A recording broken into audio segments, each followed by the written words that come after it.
What's up guys? In this video, we'll be creating a web service with Flask that can both send and receive data. So let's get to it.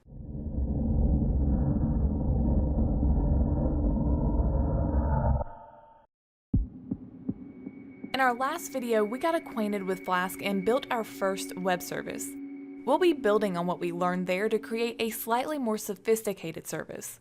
Let's go ahead and take a look at the final product so that we know what we're going to be working towards, and then we'll get started on seeing how to implement it. Here is a simple web application. This page, hello.html, is written in HTML and JavaScript. On this page, we have one text box and a Submit Name button. In the text box, we enter our name and then click the Submit button. We then get a message displayed to us that says hello to the name that we entered in the box. What's happening behind the scenes here is that our web application, this page we're seeing, gets the data that we enter into the text box, and when we click Submit Name, our app is sending that data to our backend Flask web service. Flask receives this data, the string DEEPLIZARD in this case, and then constructs a message, hello DEEPLIZARD. Flask then sends that message back to our web app, and our web app displays the message to us on the page. So you see we have this back and forth dialogue going on, this sending and receiving of data between our web app and our web service. This is exactly what's going to be happening when we build out the web service that uses our fine-tuned VGG16 Keras model to predict on images of cats and dogs. So it's good to go ahead and get a feel for how this is happening behind the scenes with this simple example. Now, with this in mind, we'll be using Flask to do two separate things. We'll be using it to host our web service, and we'll also be using it to host our web app. So let's get into the code and see what's going on.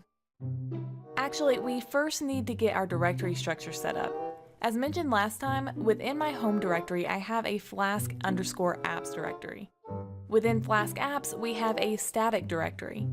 The static directory is where we can place static files, our HTML files, so that Flask can serve the web page for the web application.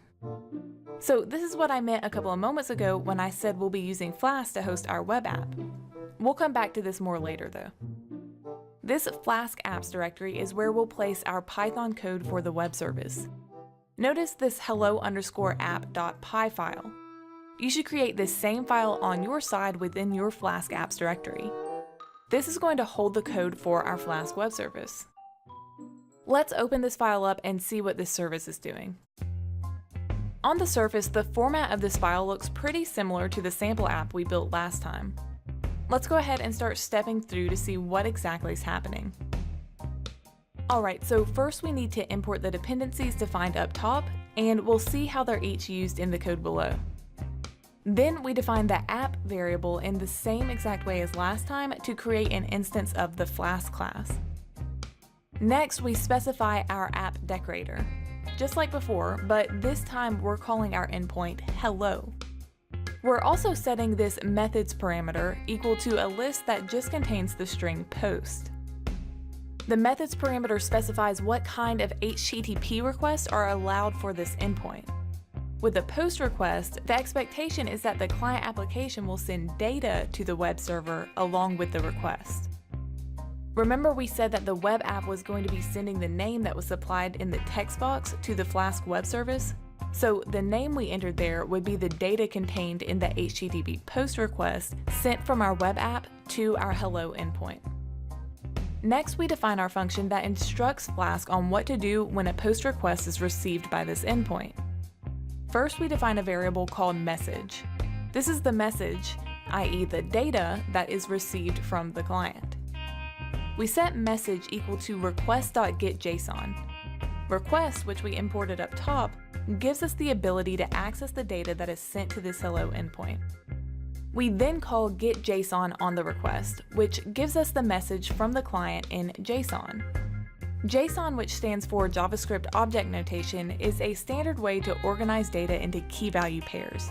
And this force equals true parameter tells Flask to always try to parse the JSON from the request, even if it's unsure of the data type. We then define a variable called name. This endpoint is expecting the posted data to be in JSON, and it expects that JSON to contain at least one key value pair for which the key is called name. We define this name variable to be equal to the value associated with the name key in the JSON data. And we do that by using this syntax, which extracts the value for the name key from the JSON stored in the message variable.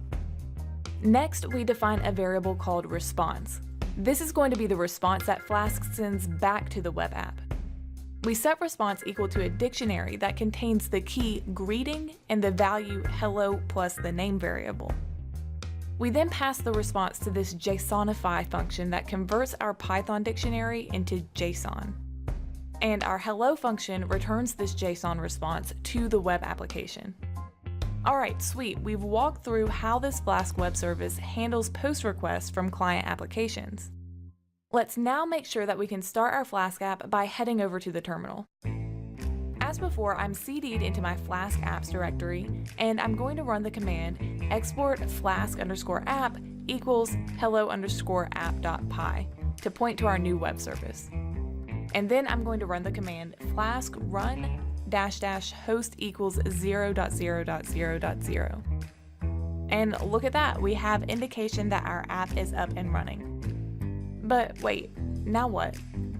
Well, we have our backend fully built and running, but we've not yet showed the code for the front-end web application that calls this backend. We're going to be showing how to build the web app in HTML and JavaScript to call our Flask service in the next video, so be ready. Once you've got your web service up and running, let me know in the comments and I'll see you in the next video.